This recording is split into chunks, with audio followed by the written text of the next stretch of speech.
망치 소리에 한 남자가 천천히 눈을 뜨면서 시리즈가 시작됩니다. 그는 대장장이에게 다가가 정말 성공할 것 같냐고 복수를 계속할 것인지 궁금하다고 묻습니다. 대장장이는 헛소리할 거면 꺼지라고 말합니다. 다른 남자는 죄책감 때문에 그러는 거냐고 묻습니다. 이토록 오랜 시간이 지났는데도 복수를 위해 이를 갈고 있을 리가 없으며 대신 그 힘을 아껴둬야 한다고 말합니다. 대장장이는 계속 망치질을 하며 설아가 나무에 목매달아 있는 것을 발견했을 때나 가문이 불탔을 때처럼 자신을 이런 삶으로 내몬 기억들을 떠올립니다. 심지어 아버지가 살해당했을 때도 아무것도 할 수 없었습니다. 그는 그저 앉아서 비명을 질렀습니다.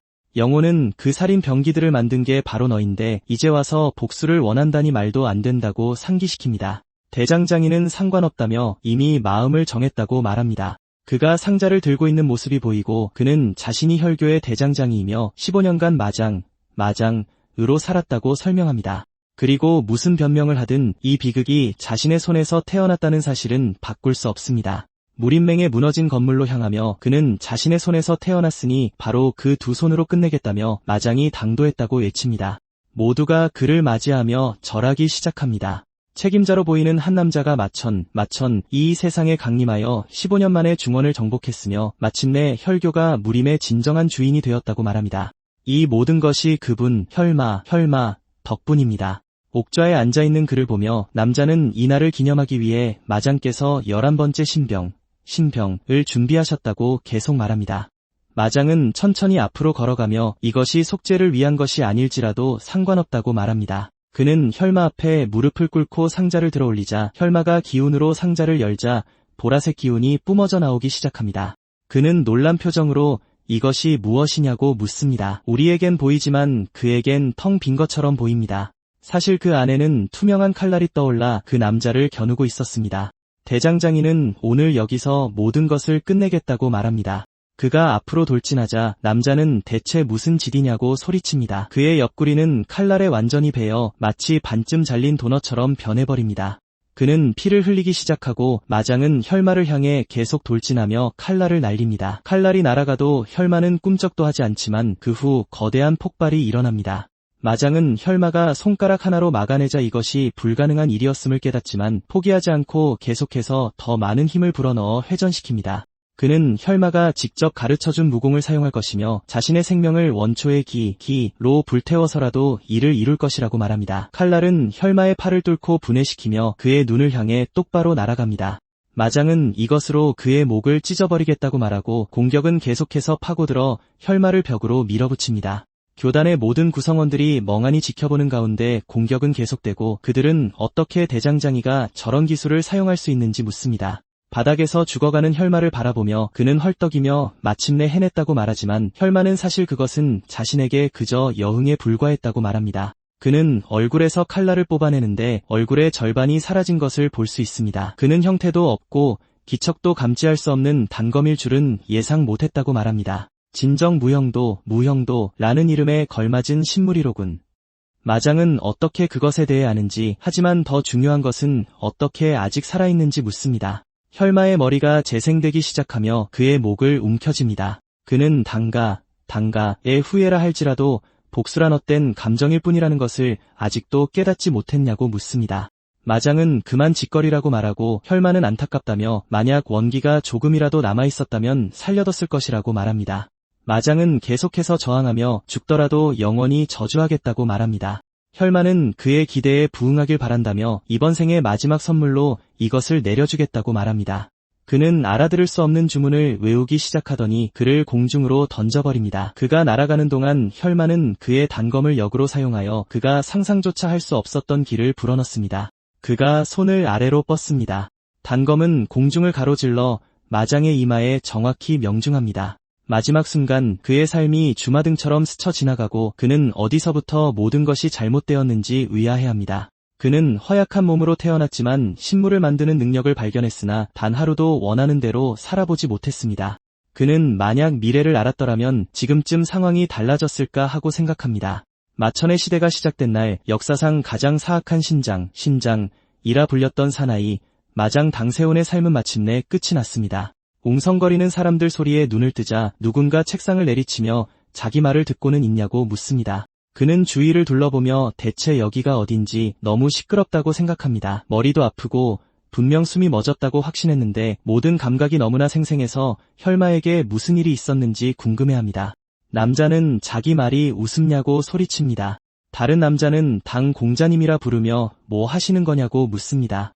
그 못생긴 놈이 정신 못 차리는 게는 매가 약이라며 손을 들어 그의 뺨을 후려칩니다. 세우는 자신의 뺨을 어루만집니다. 상황이 혼란스러울 뿐입니다. 그 못생긴 놈은 이제 정신이 좀 드냐고 묻고 세우는 여기 있는 주남평, 민적, 이호성 모두를 알아봅니다. 그렇다면 하고 그는 생각합니다. 그는 돌아서면서 뒤에 누가 있는지 정확히 압니다. 그녀는 울기 시작하며 가슴을 가립니다. 그는 전생에 목매달았던 그녀를 떠올리며 기억난다고 생각합니다. 이건 틀림없이 16년 전이다.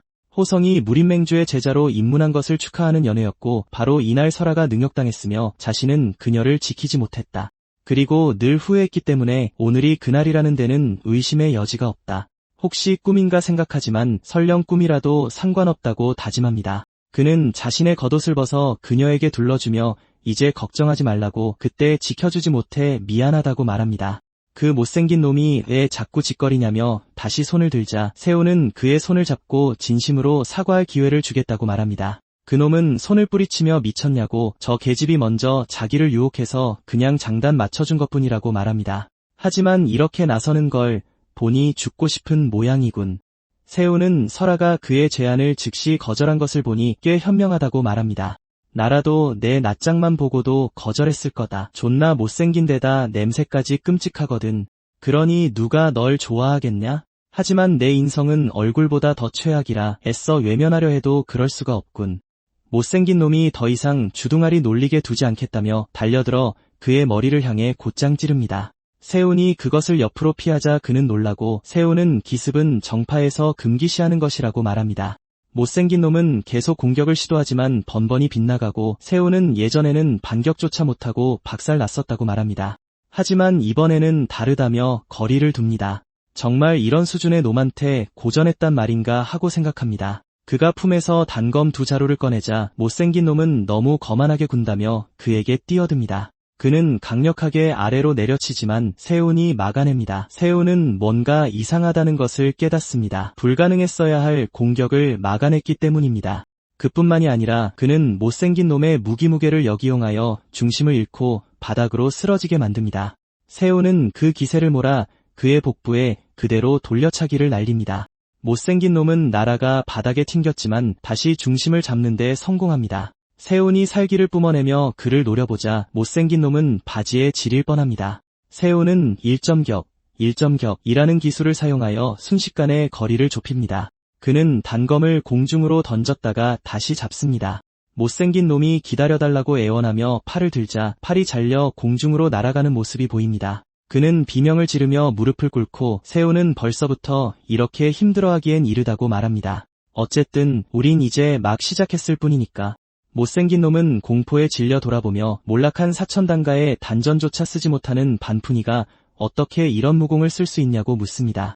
세운의 머릿속으로 방금 마장으로 살았던 삶의 기억들이 쏟아져 들어오고 그는 이 일을 그냥 넘어가지 않겠다며 못생긴 놈을 계속 노려봅니다. 세운은 그가 맞다고 말합니다.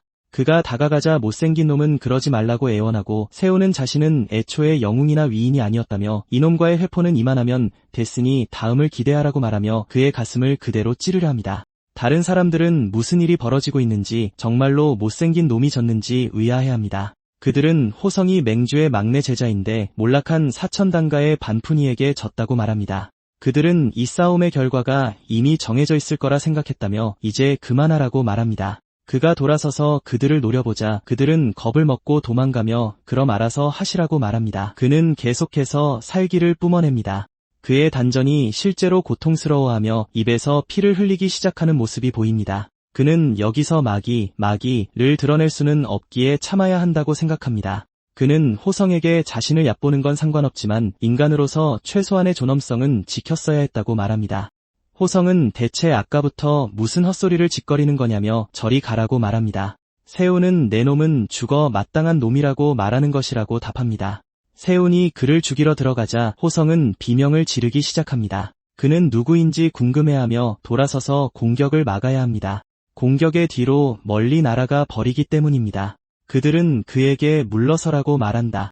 더는 못 봐주겠다는 말에 그는 놀라 쳐다본다. 그는 이자들이 맹주 직속 제자들에게 배치된 호위 부대 을룡이라고 말한다. 그는 고개를 돌려 우고님을 알아본다. 그는 호성을 멍청이라 부르며 내려다보고 세오는 이미 그때부터 결탁하고 있었다는 뜻이라고 말한다. 호승과 함께 이들은 훗날 무림맹 역사상 최악의 배신자로 알려지게 된다. 사천혈겁이 바로 저들에 의해 벌어졌다. 저들의 배신 때문에 맹의 총전력 30%가 순식간에 사라졌다. 그러니 무슨 일이 있어도 지금 여기서 저들을 처단해야만 한다. 세오는 우곤에게 아직 정식 제자도 아닌데 멈추지 않으면 어쩔 거냐고 묻는다. 대체 무슨 자격으로 이곳에 끼어드는 거냐고? 우곤은 그의 말 그대로라 놀란 표정을 짓는다. 호성은 아직 수습 기간인데 그걸 어떻게 아는 거지? 세오는 무고한 여인이 희롱당할 땐 방관하더니 이제 와서 민간인을 벌하려 드느냐고 말한다. 악인을 벌할 때가 되니 더는 못 봐주겠다고 나서는 것이냐고. 우고는 방자하다며 징벌은 내 놈 같은 자가 결정할 일이 아니라고 말한다. 맹의 인원은 오직 맹의 법도로만 다스린다. 세오는 이걸 정도의 길이라 믿는 거냐며 비웃는다. 우고는 감히 위대한 무림맹을 모욕하느냐며 검을 뽑는다. 나머지도 그를 따르고 그는 마지막 경고라고 말한다. 무릎 꿇고 사죄하지 않으면 끔찍한 결과를 맞게 될 것이다.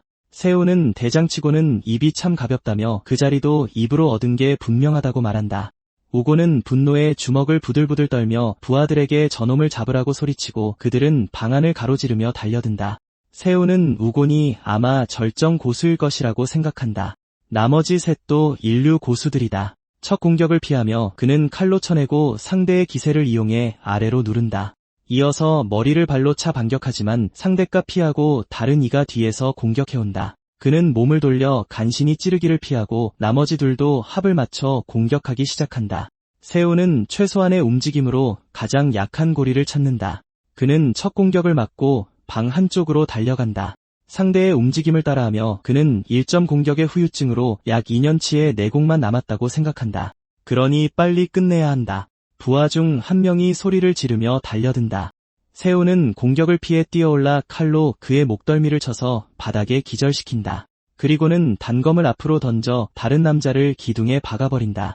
남은 경비는 세온이 거리를 좁히자 비겁하다며 이 자식이 자신을 조롱하는 거냐고 묻는다. 고작 삼류무인 주제에 세온이 그의 검을 잡고 곧장 다가오자 인류고수는 신분만 보고 판단한 것이 실수였으며 이놈이 괴물이라는 것을 깨닫는다. 그가 다른 누군가에게 멈추라고 소리치고 세온은 상황을 파악하지만 우곤이 날아차기로 세온을 벽에 쳐박아 피를 토하게 만든다.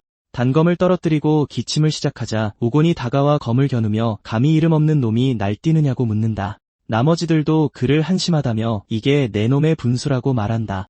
우곤은 이제야 까분 대가를 알겠냐고 묻는다.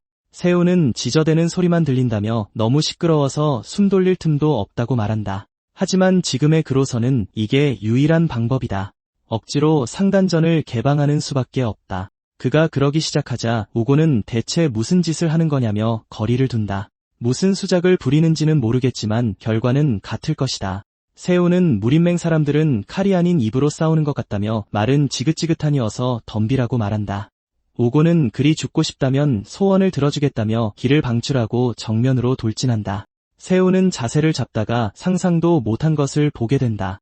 무영도가 그의 머리에서 나타나기 시작하고 그는 이게 어떻게 가능한지 묻는다. 혹시 그때 상단전에 들어간 것인지 의아해한다. 만약 그렇다면 지금 어떻게 여기에 있는 거지? 우곤이 끝이라고 소리치자 세오는 이유가 뭐든 지금 자기 손에 있다는 것이 중요하다고 말한다. 그는 양손에 단검을 떨어뜨리고 길을 주입하며 단 일격에 끝내겠다고 말한다. 또 다른 기운이 방 안으로 들어오기 시작한다. 이번엔 황금빛이며 두 사람의 기와 대조를 이루며 스며들자 우곤은 몸이 더 이상 움직이지 않는 것을 깨닫는다. 누군가가 천천히 걸어오자 세오는 놀란다. 그 남자는 세온의 어깨에 손을 얹고 그 힘을 함부로 사용해서는 안 된다고 말하지만 세온은 그를 알아본다. 세온은 이 사람이 현재 정파무림 최강자라고 말한다. 이 사람이 바로 맹주, 검제, 유진학이기에 모두가 그에게 절하기 시작한다. 세온은 놀라면서도 과거의 무언가에 대해 약간 후회하는 표정을 짓는다. 그는 혈교와의 전쟁이 격화되고 맹의 폐색이 짙어지자 대부분의 무리민들이 혈교 앞에 무릎 꿇었다고 설명한다. 하지만 맹주와 그의 문파인 무당은 달랐다. 검제는 세운이 만든 신병에 의해 죽음을 맞이하는 날까지 매일 새로이 검을 잡았다. 그는 바닥에서 단검을 주우며 지금은 감상에 젖을 때가 아니라고 말한다. 그리고 적어도 무영도의 존재는 감지하지 못한 것 같다. 혈마조차 눈치채지 못했으니 어찌 보면 당연한 일이다. 하지만 그게 다음 문제로 이어진다. 만약 여기서 검제가 태도를 바꿔 최악의 상황이 닥치면 지금 가진 것으로 대항할 수 있을지 모른다. 그러자 진학은 어쩌다 이렇게 됐는지 아무것도 보이지 않는다니 하고 웃기 시작한다. 자신조차 처음 겪는 일이라고. 그리고 꽤 재미있는 재능을 가진 것 같다고 말한다. 세훈은 이미 그가 눈치챘다는 것을 알았지만 약간 불안한 표정을 짓는다. 그때 한 여인이 많이 놀랐을 거라 말하고 세훈은 설아 쪽에서 들려온 목소리임을 알아채고 그녀가 설아에게 침을 놓는 것을 지켜본다. 그녀는 괜찮다며 일어나기 전에 조금 쉬어야 한다고 말한다. 세훈은 그녀의 기척조차 느끼지 못했기에 누구인지 궁금해한다. 그녀는 진학에게 바보라며 왜 혼자 그렇게 사라졌냐고 묻는다. 그는 그럴 겨를이 없었다고 말한다. 선천진기가 용솟음치고 있었다고. 그는 그녀를 보연이라 부르며 사과한다. 세훈은 그 이름을 알아보고 이 사람이 바로 복호신의 신이 보연 전 아미파 장문인이냐고 묻는다. 그는 정말 큰일 났다고 말한다. 처음엔 맹주, 이제는 신이까지. 잠시 전에 모습이 보인다. 그들은 앉아서 차를 즐기고 있었고 그녀는 그에게 저 사람들은 절대 변하지 않을 거라고 몇 번이고 말했었다고 한다. 맹에 너무 많은 이들이 협의를 잇고 유를 배반했다. 그는 그걸 바로잡기 위해 맹주가 되었다. 하지만 이토록 오랜 시간이 지나도 아무것도 변하지 않았다. 그녀는 세상을 바로잡는 것이 그리 쉽지 않다며 매일 같은 일을 시도하는 그는 어리석은 늙은 말과 같다고 말한다. 그는 여전히 작은 연못 너머를 바라보고 그녀는 너무 벅차면 자신처럼 한 발 물러나 혼자 모든 것을 짊어지려 하지 말고 이렇게 막걸리나 마시며 나날을 보내라고 말한다. 그는 웃고 바로 그때 길을 감지한다. 그녀는 고개를 돌려 웃을 일이 아니라고 말한다. 만약 그가 신마에 빠지기라도 하면 그를 막을 자가 아무도 없을 것이다. 하지만 그가 없는 것을 보고 짜증을 내고 그렇게 이 상황까지 오게 된 것이다. 그리고 그녀는 여기에 앉아 그를 발만 빠른 말이라고 부르고 있다. 하지만 진학은 이게 어떻게 가능한 일이냐며 더 놀랄 뿐이다. 호성의 상처가 너무 심해 치료할 수 없다고 한다. 그녀는 대라신선이라도 이건 고칠 수 없을 거라고 말한다. 오고는 빠져나갈 방법을 찾아야 한다며 당황하기 시작한다. 보연이 일어나 이 상처는 너무 잔혹하다며 금수를 쓴 것이냐고 묻습니다. 진학이 길을 방출하자 그 위압감에 모두가 바닥에 짓눌렸다. 오곤이 그녀의 말이 100번 옳다며 맞장구를 칩니다. 세훈은 고작 삼류에 불과하지만 금수를 써서 인류 고수인 호성을 제압했습니다. 개입하지 않으려 했지만 정도를 걷는 자로서 다른 선택지가 없었습니다. 진학이 정말 그러하냐며 모든 것을 설명해보라고 묻습니다. 세훈은 딱히 설명할 것이 없다고 말합니다. 사용한 것은 당가의 무공입니다. 비록 쇠락했으나 제 피에는 여전히 당가의 피가 흐르고 있습니다. 그리고 제 식소를 건드린 놈들에게 이 정도로는 부족할 따름입니다. 그것으로 설명은 충분할 테니 이제 예를 마치겠습니다. 말리려 하신다면 사정을 봐드리지 않겠습니다. 진학이 그를 노려보며 이전보다 훨씬 더 강한 살기를 뿜어내며 순간의 감정 때문에 목숨을 버릴 것이냐고 묻습니다. 그는 금진안이라는 신통을 발휘하며 그 위압감만으로도 헐떡이는 세훈을 향해 찰나의 복수가 목숨보다 중하냐고 묻습니다. 그는 이것이 찰나의 복수가 아니라고 말합니다. 이번 생에서는 그저 해야 할 일을 하고 있을 뿐이며 자신의 목숨을 불태워서라도 망가진 세상을 조금씩 바로잡으려 하는 것이라고요. 진학 맹주께서도 이 길을 걸으셨던 것처럼 말입니다. 진학은 세상을 바로잡는다는 보연의 말을 떠올리며 바로 이 길이 자신조차 흔들었는데 그가 그 길을 가려 한다고 말합니다. 그리고 이것이 진정 너의 진심이라면 그는 천천히 검을 앞으로 휘둘렀다가 반대편으로 휘두른 후 바닥에 꽂아 무당파에 걸맞은 무예를 선보입니다. 세훈은 견성성불이라 하더니 생각보다 훨씬 더 놀랍다고 말합니다. 허나 그것을 떠나 아름답구나. 저런 검에 죽는다면 여한이 없을 만큼 아름다워. 무당의 검이야말로 진정한 유중강이다. 진학이 일어나라고 소리치는데 그 대상은 다름 아닌 호성이었습니다. 그는 즉시 일어나 사부님을 외치며 머리를 조아리기 시작합니다. 보현은 의원으로서 당연한 일이지만 괜한 수고를 했다고 말합니다. 호성은 다 죽어가는 사람한테 왜 시비를 거냐고 묻습니다. 그는 칼날에 비친 제 모습을 보고는 말을 더듬습니다. 진학은 그것이 쓸데없는 질문이었다는 것을 깨닫습니다. 호성은 자신도 목숨을 걸겠다고 말합니다. 이 모든 것은 저 계집이 제게 꼬리를 쳤기 때문입니다.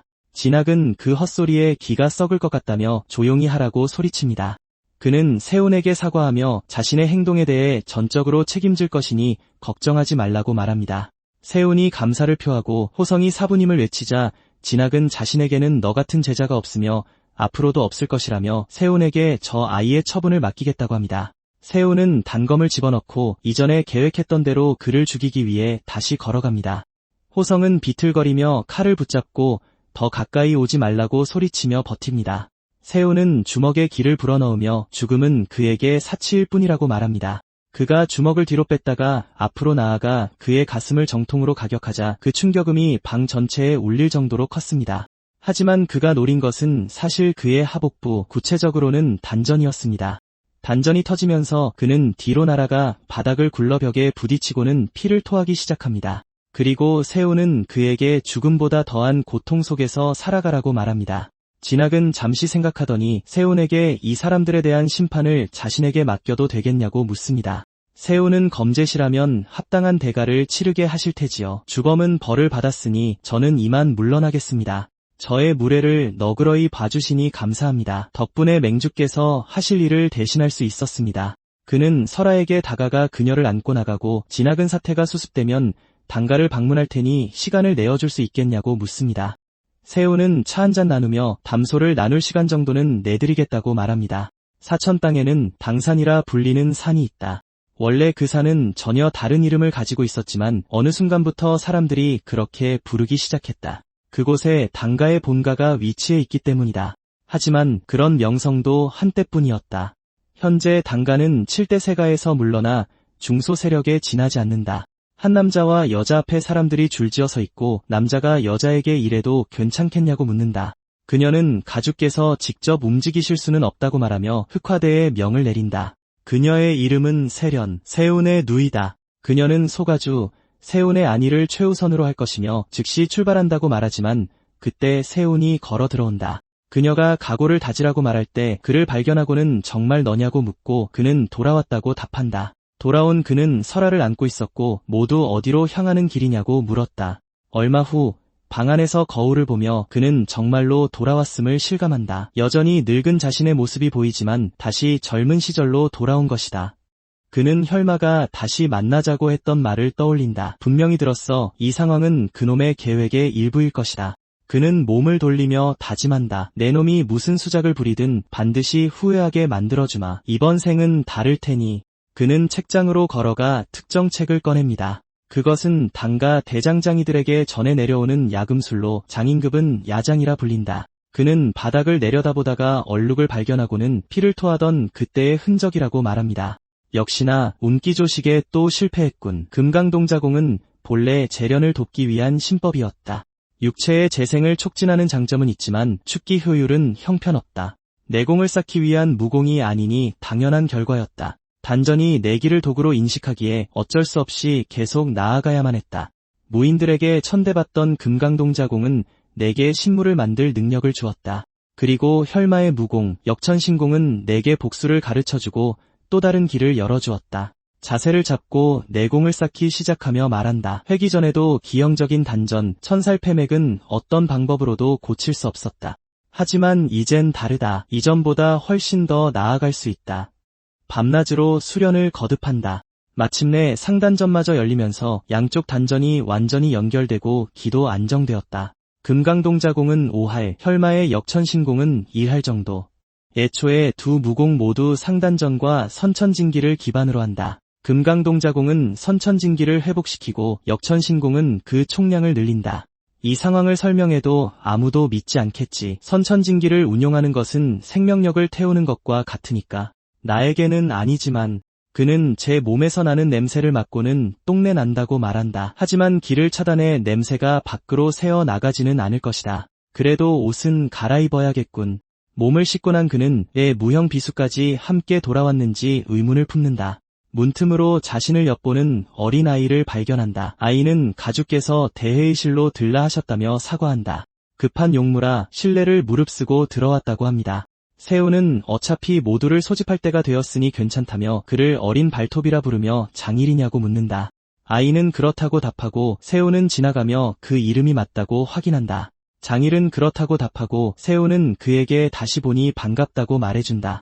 모두를 지나쳐 걸어가는 그를 사람들이 쳐다보는 것이 악취 때문인지 아닌지는 확실치 않지만 그는 회의실로 향한다. 안에서 고함 소리가 들려오자 그는 한숨을 쉬고 문을 연다. 모두가 그를 향해 돌아보며 쳐다봅니다. 그가 앞으로 걸어가자 몇몇은 그를 보고 노골적으로 불쾌한 표정을 짓는다. 그는 우라의 이를 갈지만 과거 아버지의 죽음과 이곳에 있는 배신자들을 떠올리며 분노로 가득 찬다. 그는 계속해서 아버지에게 걸어가 그 앞에 무릎을 꿇습니다. 두 손을 모아 부친께 예를 올리며 가주의 명을 받고 왔다고 말한다. 그리고 그는 금빛 눈으로 아버지를 올려다보고 아버지는 그에게 일어나라고 말합니다. 아버지의 이름은 무열이다. 세훈이 일어나자 다른 모든 사람들은 무엇이 그를 저렇게 자신감 있게 만드는지 궁금해합니다. 세훈은 방을 둘러보며 말한다. 지금의 당가는 독에 잠식되었다. 이미 논의가 한창이었던 모양이니 하던 말씀을 계속하시지요.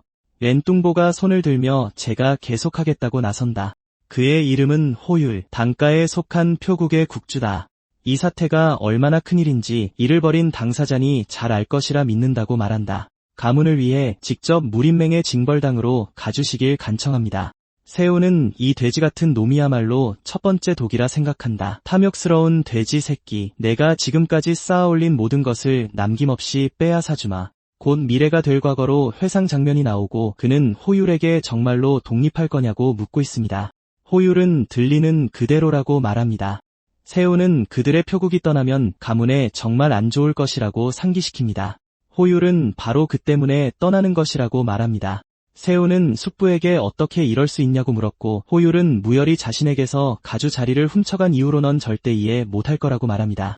이 날을 기다려왔다며 마침내 당가가 자신의 것이 될 거라고 합니다. 세훈은 그때 자신이 금강불교 오성에 도달하지 못했다면 그리고 신물을 만드는 재능을 발견하지 못했다면 마교가 침공하기 훨씬 전에 당가는 숙부의 빚 때문에 망했을 거라고 말합니다.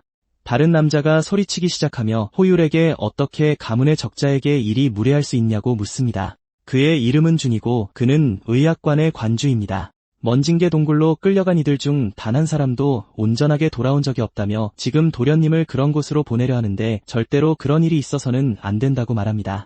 호율은 자신의 마음 또한 무겁다고 말합니다. 준이 그렇다면 왜냐고 묻습니다. 하지만 호율은 이것이 가문이 살아남을 유일한 방법이라고 말합니다. 그는 총관에게 광창파를 등지고 우리 편에 설 문파가 있는지 혹은 우리 가문에 그들을 막을 만큼 강한 고수가 있냐고 묻습니다. 이 사람은 내외부 업무를 총괄하는 지원입니다. 다른 사람들도 아무도 우리 편을 들지 않을 것이며 맹주가 도착하는 순간 우리는 죽은 목숨이라고 말하기 시작합니다. 세훈은 호율의 계략 때문에 가문이 위축되었지만 가문 고유의 독공 흔적은 찾기 어렵다고 말합니다.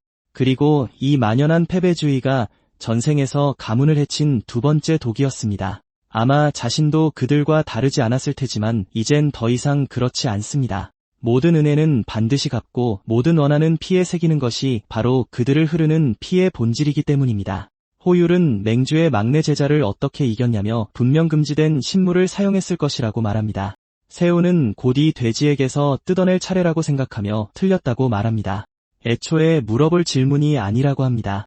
호율은 농담할 때가 아니라며 소리칩니다. 내가 어떻게 호성을 이겼는지는 모르겠지만 결국 너는 삼류 무인일 뿐이다. 자신은 절정 고수이며 그 기세만으로도 짓눌려야 할 텐데 그는 짓눌려야 하지만 세훈은 아무렇지 않게 버티고 있습니다. 무열이 모두에게 조용히 하라고 말합니다. 그의 걱정은 이해한다며 세훈에게 왜 호성과 싸웠는지 묻습니다.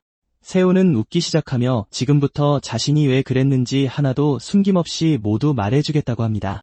호율은 고작 하인 하나 때문에 맹주 제자와 목숨을 건 결투를 벌였다는 거냐고 소리칩니다. 세훈은 바로 그거라고 말합니다. 호율은 제정신이냐고 묻고 세훈은 문제라도 있냐고 되묻습니다. 호율은 지금 가문을 파멸 직전으로 몰아가고 있다고 말합니다. 그런데 어찌 일이 당당할 수 있냐고 합니다. 세훈은 숙부에게 단가란 무엇이냐고 묻습니다. 호율은 갑자기 왜 그걸 묻냐고 하고 세훈은 자신에게 단가란 항상 이런 것이었다고 말합니다. 모든 가솔이 우리 가문의 근간입니다. 그러니 어떤 재앙이 닥쳐도 목숨을 바쳐 서로를 지켜야 합니다. 방에 있던 한 남자가 그 말이 선대가주의 유언임을 알아채고 세훈은 혈육을 지키기 위해서라면 목숨을 버리는 것을 주저하지 않는다고 말합니다. 그것이 바로 우리 가문의 일원이라는 의미입니다. 단가, 무열은 이에 놀란 표정을 짓고 세훈은 다시 묻습니다. 무엇이 문제입니까? 표두께서는 설아가 그놈에게 희롱당하는 동안 그냥 가만히 보고만 있었어야 했다. 정령이 말씀을 하고 싶으신 겁니까? 호율은 금지된 신물을 사용했냐는 질문으로 다시 화제를 돌립니다. 세훈은 바닥에 비수를 떨어뜨리며 이것을 사용했다고 말합니다. 그들은 그것이 단지 연습용 비수임을 알아보고 어떻게 맹주의 제자를 상대로 썼는지 의아해합니다. 그런 장난감 같은 걸로 어떻게 인류 고수를 쓰러뜨릴 수 있었냐고 묻습니다. 그는 선천지기를 사용했기 때문이라고 말합니다. 그들은 그것이 수명을 단축했다는 것을 깨닫고 그렇다면 호성을 벌한 것도 선대가주의 유지를 진정으로 받든 것도 이해가 된다고 합니다. 세훈은 이제 궁금증이 풀렸냐고 묻고 돼지들은 분노로 부들부들 떨기 시작합니다. 무열 옆의 남자는 그가 목숨을 걸었다는 것에 놀라고 무열 자신도 그가 그것을 숨기려 했다는 것에 똑같이 놀라는 모습을 보입니다. 그러자 그 남자는 돌아왔을 때 내공의 흐름이 정상적으로 보였는데 정말 선천지기를 사용했냐고 묻습니다. 세훈은 맹주와 신이께서 마침 나타나 치료해 주셨기 때문이라고 말합니다. 호율은 탁자를 내리치며 거짓말은 그만두라고 소리칩니다. 그분들이 너 같은 놈을 위해 나설 리가 없다고 합니다. 그때 한 남자가 문을 박차고 들어와 가주님을 부르며 밖에서 무슨 일이 생겨 큰일 났다고 소리칩니다. 그가 돌아서며 지금 맹주께서 라고 말합니다. 하지만 그가 말을 마치기도 전에 진학이 방으로 들어서고 모두가 즉시 그가 뿜어내는 기세에 압도됩니다. 그리고 그는 웃으며 세훈에게 잘 있었냐고 묻습니다. 무열은 제대로 맞이하지 못해 죄송하다고 인사하지만 진학은 격식은 신경 쓰지 않는다고 말합니다. 무열은 사과를 받아주어 감사하다며 맹주의 무례 또한 마음에 두지 않겠다고 말합니다. 방에 있던 다른 사람들은 놀란 표정입니다. 호율은 그분을 모시는 것이 영광인데 대체 무슨 소리를 하는 거냐고 묻습니다. 무슨 무례가 있단 말입니까? 그리고는 형님의 무례에 대해 진학에게 직접 사과합니다. 그는 진학에게 자신을 소개하며 뵙게 되어 영광이라고 말하고 진학은 호율이 가주가 아니라면 대화에서 빠져 있어야 할 곳에 있으라고 말합니다. 호율은 그 기세에 눌려 죄송하다고 말하고 세훈은 보시다시피 지금은 차를 대접할 형편이 못 된다고 말합니다. 진학은 괜찮다며 오늘 자신은 맹주의 자격으로 이 자리에 왔다고 말합니다. 하지만 무엇보다 먼저 단가의 가주와 모든 분들께 그는 두 손을 모으고 그들에게 절을 하기 시작하며 무림맹을 대표하여 진심으로 사과드린다고 말합니다. 가르침에 더 엄격했어야 했고 더 잘 준비했어야 했습니다. 이것은 스승으로서의 실패입니다. 피해자와 단가에 대한 사죄의 표시로 보상을 제공하겠습니다. 무열은 이번에 정의를 세우는데 가문은 아무런 역할도 하지 않았으니 가문이 보상받을 일은 전혀 없다고 말합니다. 이 일에 관여한 것은 세훈과 피해자 단 두 사람뿐이니 그들만이 보상을 받아야 합니다. 무열은 그래서 보상을 받을 수 없지만 맹주께 한 가지 청이 있다고 말합니다. 이번 사건의 진상이 왜곡되지 않도록 맹이 주관해 달라는 것입니다. 세훈은 광창파가 자신들의 치부를 덮기 위해 분명 헛소문을 퍼뜨릴 것이라고 생각합니다. 전생에서처럼 그 화살은 결국 자신과 단가를 향하게 될 것입니다. 진학은 걱정할 거 없다고 약조하겠다고 말합니다. 오늘의 소란에 관해 광성파는 단가에 단 하나의 책임도 물을 수 없을 것입니다. 세훈은 광성파의 손을 묶고 아버지의 위신을 세워줬으니 결과는 꽤 좋다고 생각합니다. 하지만 진학은 마지막으로 할 말이 하나 더 있다고 말합니다. 세훈은 무엇일까 생각합니다. 그리고 진학은 잠시 그를 쳐다봅니다. 조금 대담한 줄은 알지만 자신의 제자가 되어주었으면 좋겠다고 말하고 모두가 충격에 빠집니다. 세훈은 자신이 제대로 들었는지 의심합니다. 다른 사람들은 그렇다면 도련님이 맹주의 6번째 제자가 되는 것이냐고 묻습니다. 그들 중 한 명이 호성은 파문당했으니 5번째가 될 것이라고 상기시킵니다. 아까 누나와 아버지와 함께 있던 남자가 맹주의 제자를 배출한 문파는 모두 무림맹의 중심축이 되었다며 단가가 다시 옛 영광을 되찾을지도 모른다고 말합니다. 진학은 웃으며 내가 그런 표정도 지을 줄 아는구나. 이제야 내 나이에 걸맞은 표정을 보여준다고 말합니다. 세훈은 감사하다고 말하고 호율은 그가 그 제안을 받아들이면 자신이 수년간 쌓아온 권력 구도가 순식간에 무너질 것이라고 생각합니다. 세훈은 죄송하지만 제안을 받아들일 수 없다고 말합니다. 진학은 현명한 선택이라며 오늘은 푹 쉬라고 말합니다. 그리고 내일 함께 개봉으로 가자고 합니다. 하지만 그때 그는 방금 세훈이 거절했다고 말한 것을 깨닫고 충격받은 표정을 짓습니다. 그는 누군가 자신을 거절한 것은 이번이 처음이라며 이유를 알고 싶어 어안이 벙벙합니다.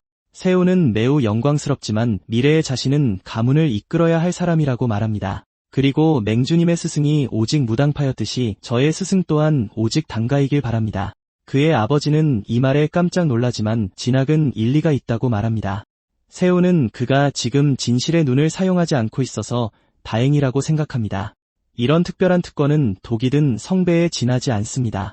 그들이 나의 막이나 금지된 술법을 발견하는 순간 나는 죽은 목숨입니다. 진학은 여전히 아쉬움을 감출 수 없다고 말한다. 세훈은 자신도 그렇다며 이전의 가르침이 큰 도움이 되었다고 말한다. 일필이지 않에 겹쳐진 태극의 모습은 무당의 오묘함에 대해 더 배우고 싶게 만들었다. 진학은 그걸 간파했다는 사실에 놀라며 이제 그가 더욱 탐이 나니 어찌해야 할지 고민한다. 그는 무열에게 참으로 놀라운 인재를 키우셨다고 말한다.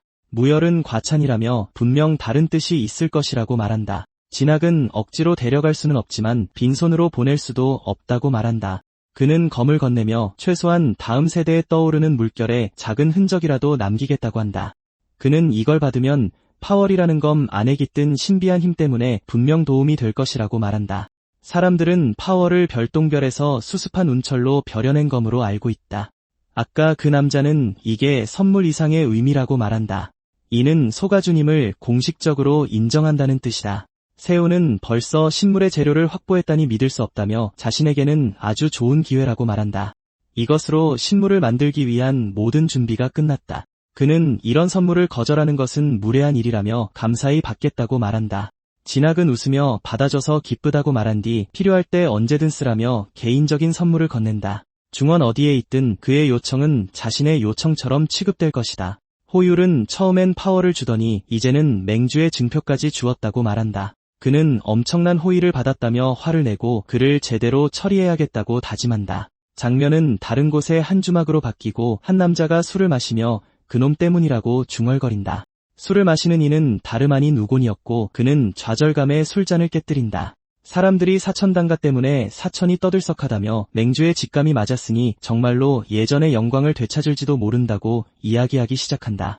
그러고는 잠룡대에 대해 언급하며 그들이 중징계를 받았고 대장은 외딴 집으로 좌천되었다고 말한다. 그는 자신에 대한 이야기에 화가 나기 시작하지만 사람들은 그의 권세도 이제 끝났다고 계속해서 말한다. 하지만 그는 자신은 무인으로서의 의무를 다했을 뿐이라고 말한다. 그런데 어떻게 자신을 이리 벌할 수 있냐며 이 치욕을 반드시 단가에 갚아주겠다고 다짐한다. 세훈의 방 밖에는 호위들이 앉아있고 세훈은 아버지에게 너무 걱정이 많으시다고 말한다. 밖에서 그는 몰래 움직이기 시작하고 경공을 이용해 이리저리 이동하며 자신의 수련이 상단전에 이르렀기 때문이라고 말한다. 하지만 당가의 전투부대 호위들은 훈련이 더 필요하다며 우선 대장간으로 직행해 자신의 주무기를 만들겠다고 한다.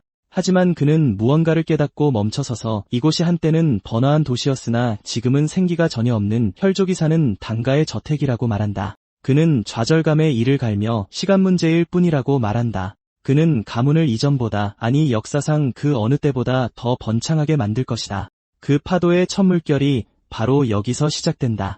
모든 것은 대장간에서 시작되며 보통은 출입 허가가 필요하다. 하지만 이 시간에는 아무도 없을 테니 괜찮을 것이다. 그가 문을 열려던 순간 다른 사람이 먼저 문을 열고 나오며 이 늦은 시간에 무슨 일이냐고 묻는다. 세훈은 그에게 인사하고 가장 피하고 싶었던 사람과 마주치다니 믿을 수 없다고 생각한다. 그는 가문의 최고 원로로 아버지조차 함부로 대할 수 없는 사람이다. 그는 당시 혈족이 아닌 가문의 간부이며 모든 대장장이와 대장간 자체의 주인이다. 그는 흑수야장이라는 칭호를 가지고 있다. 그의 이름은 구영현이다. 세훈은 그가 선대 가주와의 인연으로 당가에 들어왔지만 항상 가문 일에 중립과 무관심을 유지해왔다고 설명한다. 그래서 그날의 기억이 머릿속에 그토록 선명하게 남아있다. 표국이 독립을 선언하던 날 신검을 벼리는 데만 집중하던 그는 그 돼지 같은 놈과 함께 떠났다. 말없이 그는 돌아서기 전에 원망 가득한 눈으로 뒤돌아보았을 뿐이다. 아무런 연관도 없었는데 애 자신을 원망했는지 모른다. 그 눈빛은 잊을 수 있는 것이 아니었다. 유감이지만 그로 인해 계획에 차질이 생겼다. 그는 늦은 밤에 방해해서 죄송하다고 말한다. 갑자기 설계도가 떠올라 그것을 실현해 보려고 이곳에 왔다고 한다. 영현은 그러라고 하고 세호는 자신이 제대로 들었는지 되묻는다. 영현은 그렇다며 어서 해보라고 말한다. 그러고는 뒤를 돌아보며 꾸물거리지 말고 이리 나오라고 말한다. 설아가 웃으며 그가 드디어 왔다고 말하는 모습이 보인다. 그는 그녀를 보고 놀라고 그녀는 절을 하며 지난번 일에 대해 감사 인사를 한다. 그녀는 눈물을 글썽이기 시작한다. 그는 그저 살아있어서 다행이라며 그것만으로도 충분하다고 말한다. 영현은 가주께서 7일간 방을 떠나는 것을 금지했다고 들었다며 몰래 빠져나온 것이 분명하니 작업에 자기 장비를 마음껏 쓰라고 말한다. 영현이 설아를 데리고 가기 시작하자 세호는 그가 무인에게 개인 장비를 넘겨준다는 사실에 놀란다. 설아는 다음에 제대로 인사드리러 오겠다고 말한다. 그는 그저 두 사람이 어떻게 아는 사이인지 궁금해한다. 영현이 무언가 말하려 하자 세호는 하고 싶은 말이 있으면 하시라고 하지만 그는 생각에 잠기더니 이내 아무것도 아니라며 돌아선다. 그가 멀어지는 동안 세호는 혼란스러워하며 서 있고 나중에 다시 묻기로 한다. 그는 문을 열며 이 드문 기회를 낭비하지 않겠다고 말하고 안으로 들어간다. 무림에는 고수에게 무기는 더 이상 목표가 아닌 한낱 도구에 불과하다는 말이 있다고 설명한다. 하지만 그건 개소리다. 이 세상에는 무공조차 뛰어넘는 완전히 다른 차원에 존재하는 식물이 있다. 그는 어떤 검을 쳐다보며 이것들이 중급이라고 불리는 게 믿기지 않는다고 말한다. 이건 그냥 개똥 같은 쓰레기다. 그는 벽에 걸린 것 중 하나를 집어들며 이게 정말 단가 대장장이의 솜씨인지 묻는다. 지금은 장인이라 불릴지 몰라도 아직은 부족하다. 자신이 제공한 10개의 식물이 없더라도 혈교에는 기병과 마병이 들끓고 있다. 그것들은 내가 만든 10개의 마병보다야 못하겠지만 일반적인 무기보다는 훨씬 끔찍하고 사악하다. 그것들을 파괴하려면 동등하거나 그 이상의 식물이 필요하다. 그는 보통 대장장이 일을 할 때 장갑을 끼지 않는다. 그는 풀무지를 시작하며 지금부터 자신이 하려는 것은 칼날을 불 속에 넣는 것이라고 말한다. 그는 이것이 평범한 단조가 아니라고 말한다. 그의 눈이 추억에 잠기기 시작하고 그는 머나먼 과거와 전생이 이제는 그 자체로 과거의 경험이 되었다고 말한다. 식물을 만드는 능력을 발견한 그의 기쁨은 혈교의 전면적인 침공이 시작되면서 짧게 끝났다.